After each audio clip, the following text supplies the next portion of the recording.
Live, it's the Craig Bohl Football Show. KX4 and Gate City Bank present the Craig Bohl Football Show. Hello, everyone. The North Dakota State Bison are 8-0 and a solid #1 team nationally after dismantling Indiana State 56-10. We welcome to the set head coach Craig Bohl, and I want to commend you and your staff, coach. No atmosphere, a team in turmoil. The opponent was. You kept your guys focused and got a road victory, and that's not easy to do. No, it's really not. We've got a mature football team, Jeremy, and I think our coaching staff. I mean, I know I came into work Monday at 5:10. I wasn't the first guy in the office, and so the guys have a workmanlike attitude. Our players are plugged in.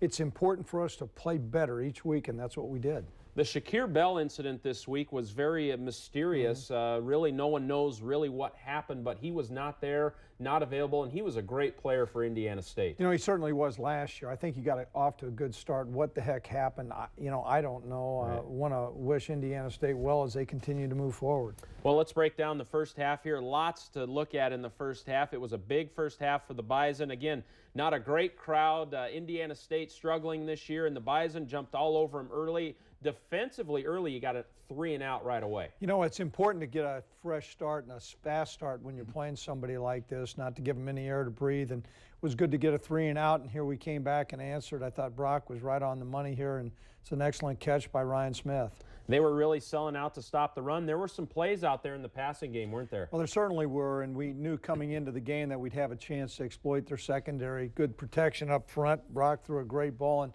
Zach's got very, very capable hands. Well, 2 years ago, Colton Hegel had a cast on his hand. He got an interception at Indiana State. He gets another interception here. He likes it there in Terre Haute. This is a good break on the ball by Hegel, and came up. And Colton was an excellent running back in high school, and here he came up and turned the field over, and 14-0, and that you could tell the air had really come out of Indiana State. Well, they really had no running game without Shakir Bell, down to their third-string running back. Well, these guys are fairly good runners. What was apparent, they just didn't have some great blockers at the point of attack. Boy, you love it here. Brock Jensen runs the football, and he absolutely lowers the boom at the end here. Brock is an aggressive guy, and he lowered the shoulder, and old number 3 wasn't much of a match to tackle Brock there. His route running has been really good the last month. Well, he's gotten better and better, and this is a good pass that Coach Vegan had dialed up in 21-0 early in the game. It's a good place to be. The defensive front four played very well for the Bison in the first half here. Obviously, the running game not clicking at all. No, good fills up front, and guys had gap control. They're playing very disciplined, and we're tackling well. Now, the Bison do get a turnover here, so a little adversity. This is a backwards pass. Yeah, this is a bubble pass, and sometimes you walk a line, just what is a lateral and what's a pass, and that was ruled a lateral there, and we gave up a turnover. Put a little life back into Indiana State. They did bust a big run right after that. They did here, and you can see we missed a gap and missed a tackle there by Colton. And like I said, they've got a couple good running backs. It was good speed and execution of guys running down the field in proper pursuit angles. Did hold them to a field goal here, though. It's 21-3 at this point after they get the 3. It was important for us to hold them to a field goal. Here you can see the kicker did a nice job, and we've been good during the course of this year, not giving up touchdowns and forcing people for field goals. Well, they sold out to stop the run, and they just could not cover Zach Vraw at all, could they? Well, good protection and nice job of throwing. This was a good route. Once again, the Coach Vegan had called, and Zach came up with a big catch, and we're deep in Indiana State's territory. Good throw and catch here by Brock Jensen and Ryan Smith, hooking up in the corner of the end zone. A really good route running by Ryan. Here you can see he's pretty much wide open. I don't know where number 3's at. They must have had a busted coverage there. Good job of throwing and catching, and a touchdown for Ryan. I know you love your special teams, and this probably does not make you happy when you see a return against your guys. No, this is disappointing, and these are some areas where we need to continue to improve. This is a good runner here. You can see a couple guys missing some tackles. We don't have any pursuit angles.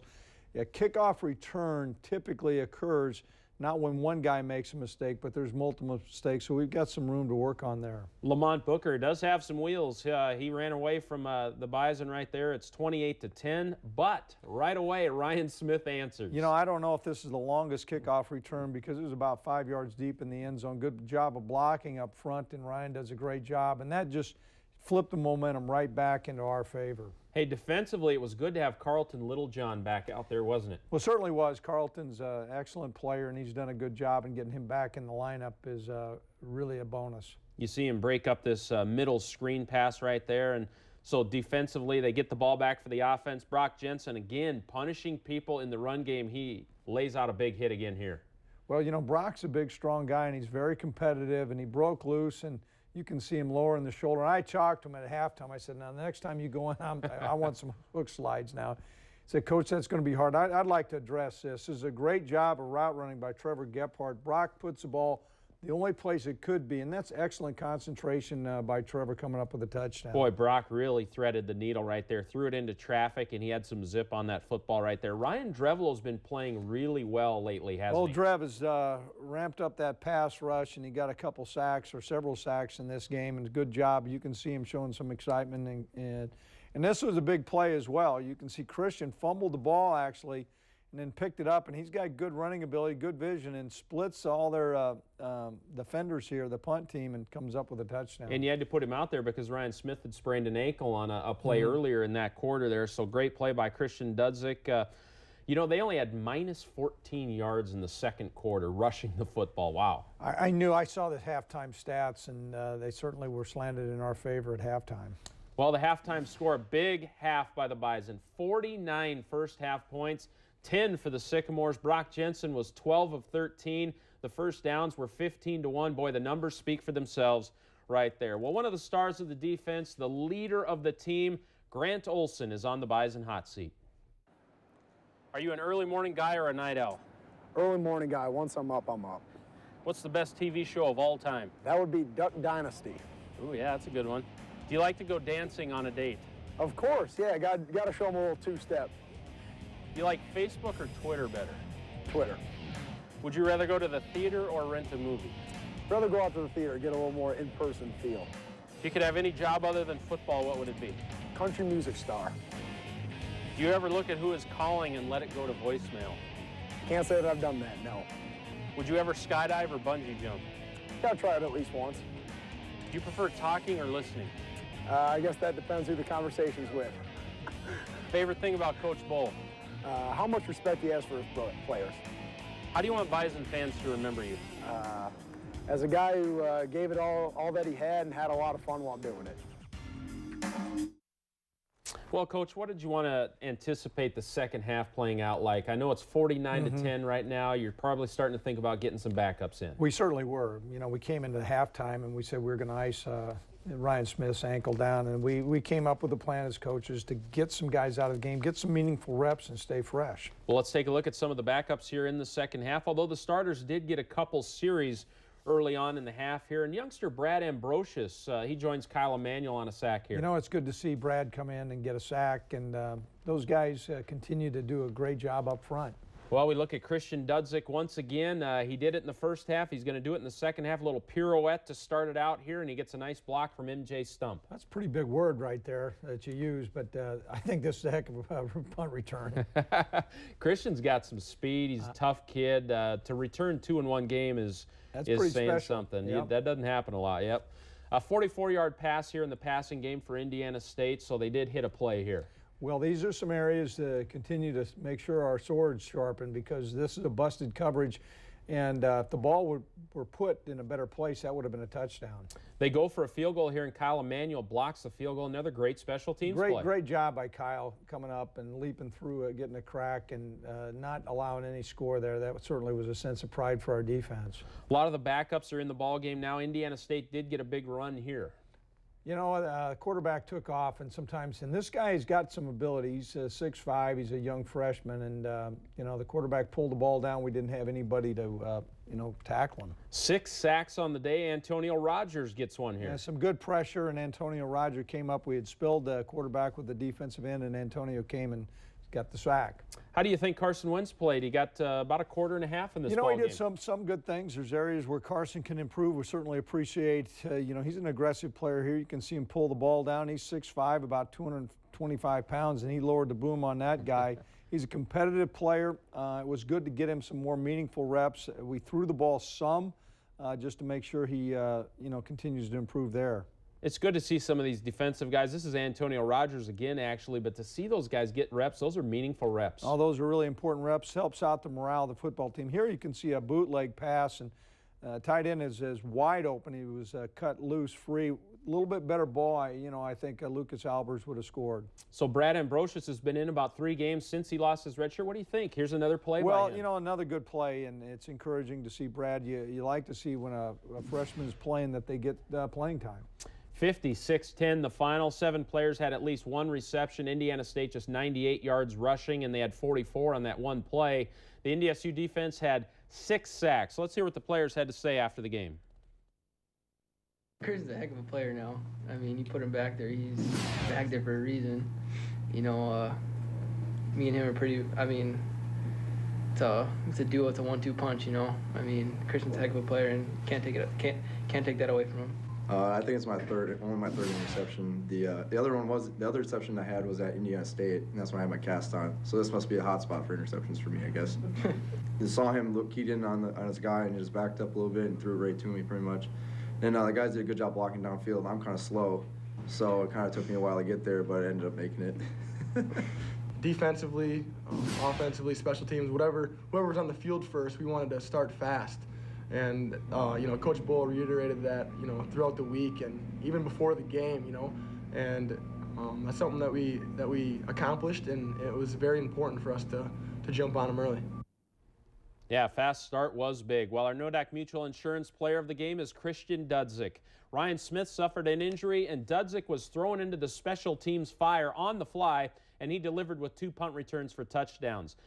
3 total returns for 140 yards. He also had 3 tackles on defense. Typically, you got to make the bullets miss. Those are tough guys to block, but other than that, after I made a couple of guys miss, the punt D guys had their guys locked up and were creating seams, and so it really wasn't that difficult to get to the end zone. Yeah, he was kind of untouched, but to return 2 in one game, like we mentioned, that's pretty special. He's got good ability, and we're fortunate because we've got 2 very capable returners. As the season goes along, you're going to get some guys hurt. Sometimes you need a fresh guy out there, and also there's times we put both guys back, and that makes a big, big difference. Very, very capable, dangerous returners. So Ryan Smith was injured in this game. What do you think his status is? You know what? With the bye week, it's certainly going to help. He's got some form of a high ankle sprain. Here you can see he got horse-collared. They were flagged for it. Things look somewhat promising, though. He's limping here. He said he was available. Ryan's he's a warrior, but we iced him down and said, let's make sure we're set for the Illinois State game. Do you think he came out of it pretty healthy heading into the bye week? We did. Yeah. And going into a game like this in Valley Play, it's going to be a physical game. And so for us to come through and get our guys fairly healthy and get the guys off the field also had a big, big plus. Well, let's break down the special teams. Obviously, 3 returns for touchdowns. You had a block kick. It was a terrific day for the special teams. But by and large, throughout the course of the season, you're 3rd nationally in kickoff returns, 3rd nationally in punt returns, top 20 in net punting. Special teams have been great. They certainly have. We work hard at it. Our coaches, Coach Cooper and Coach Gazer, we split those teams up. And we've got explosive players. We dedicate a lot of time to it. It's a point of emphasis. It's a third of the game, and many times people forget those meaningful yards. Some coaches call them hidden yards, but they're very, very important. And we've been able to have a big, big impact in a lot of our games, and those numbers speak well for our special teams. How about the number there? The punt return average is a negative right now, negative 0.7 yards on the punt return. So punt coverage is great. That basically leads the nation. What you have there, you've got a good job by our team executing the punt. Ben LeComp has been great at punting the ball different places. They can't get a beat on it, and we work hard on our coverage. We put great people to go down and cover. And you know what? That's the first play of defense. That's where they start, so we want to make sure we got our good guys out there. Let's talk about this targeting rule. It's new this year. You're through 8 games now. We'll get your thoughts on it. It's impacted some FBS games. It impacted a Georgia game this year. Ohio State's been impacted. It hasn't really impacted us, but what do you think of the rules so far? Well, you know what? And I sit on the NCAA Rules Committee. Football needs to change. We need to make it a safer game, and defensive coaches can complain all they want to. I'm an old defensive coach. What I do have an issue with is in FCS football, those are not reviewable plays. Yeah. And when you set a guy down, and that guy from Indiana State's going to have to get set, you need to make sure. And so I think in this offseason, we need to really talk to our conference office saying, okay, with this type of play, how it has an impact on the student athletes, that needs to make sure that's reviewable.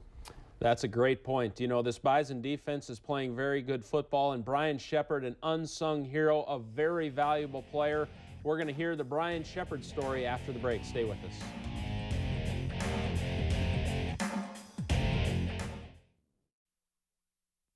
Welcome back to the show. This Bison defense is special for many, many reasons, and lots of top-end talent for sure. But the great units need a glue guy, the guy who can do everything and always delivers when you need him.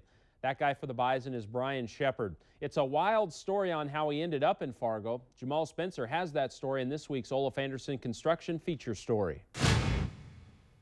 For most football teams, depth is key, especially if you want to make a long playoff run.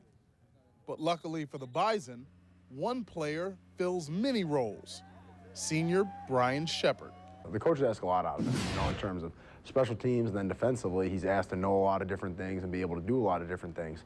So he's taxed, but you know, he works extremely hard, plays extremely hard. The Kansas native has thrived in his role as the team's extra safety in certain defensive packages, and he's been one of the hardest hitting players on North Dakota State's special teams unit this season. I've seen that a number of times where you got a guy that's just, you know, flying down there a million miles an hour and can't finish the play. Well, Shep finishes everything, and that's one thing that's great about Shep is when he gets there, something happens. Shepard's career wasn't always so clear.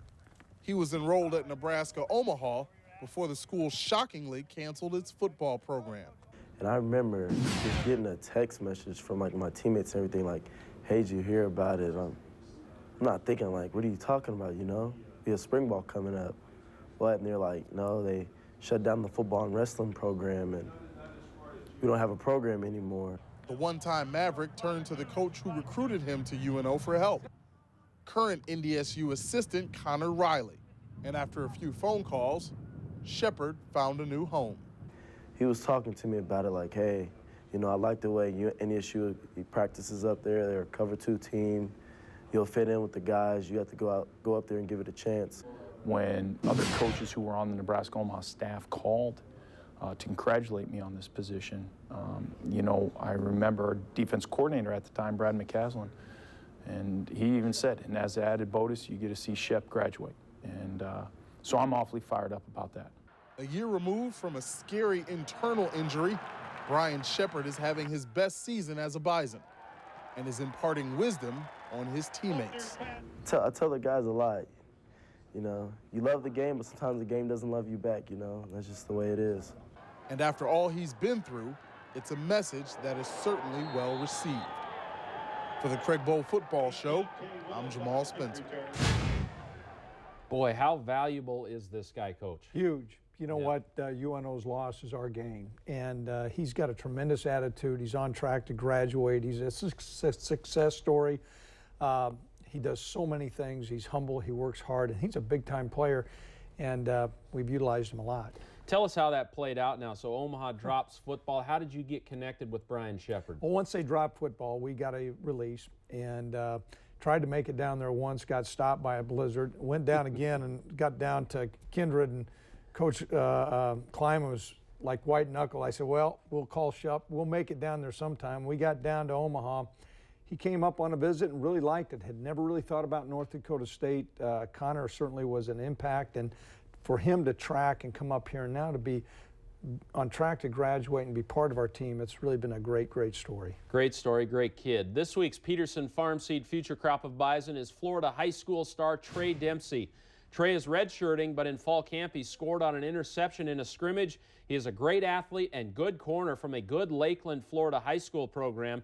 Trey says coaching and opportunity brought him to North Dakota State. Coach Kleiman, one of the main reasons I'm here, he knows what he's talking about. And in high school I had a good coach, and in college I just wanted a better coach who could get me where I want to be. I'm trying to prove that next year is my time. Just letting everybody know what I could do, so next year all my teammates have faith in me. Well, Coach, Marcus is a senior, and that depth at cornerback with these young kids, Trey's going to be important down the future stretch here. He certainly is, and, you know, really wanted to be at North Dakota State, and that's important to have guys that are vested. They want to be here. Lakeland has got a great program. When you recruit guys from winning programs, they're winners, and when they come, they bring that winning attitude along with our older guys. We're excited about what Trey brings to the future. Is Florida a place you might hit more in recruiting? Well, we're going to continue. A.J. Cooper's down there scouring a lot of athletes, and you got to find the right guy, right guy that wants to come to a place like Fargo, receive a great degree from North Dakota State, and have an impact and have the ability to come in and win national championships. Well, there's 3 games left in the season. None of them are easy. Illinois State is up next. We'll talk about it. Stay with us. It's time for another game-changing play in history. Presented by Pioneer brand T-Series soybeans. Be a game changer. Play action pass. Jensen wants it all. Throws deep over the middle, intended for Smith, who has it completed the 7-yard line. A perfectly thrown ball by Brock Jensen. And the Bison are knocking on the door of another touchdown. My, oh my. Be a game changer. Plant Pioneer brand T-Series soybeans. From DuPont Pioneer. Well, that was against the old Redbirds, and they're up next here. And, Coach, this league is so tough. Right about the time you think, okay, got a little breather, there is no breathers. No, Illinois State is certainly not one. No, they're not. They're an excellent program. Brock's back has done a great job coaching. They've got good athletes. Jeremy, they set in a metropolitan area similar to Fargo-Moorhead, but what's different is Chicago's about an hour and a half away. St. Louis is an hour and a half away. Student body, about 25,000 students. Good football team. We need to play well. All right, Illinois State at the Fargo Dome. We'll see you there, folks. The Bison are 8-0, ranked #1 in the country. Enjoy this run. It's been outstanding. We'll see you next time.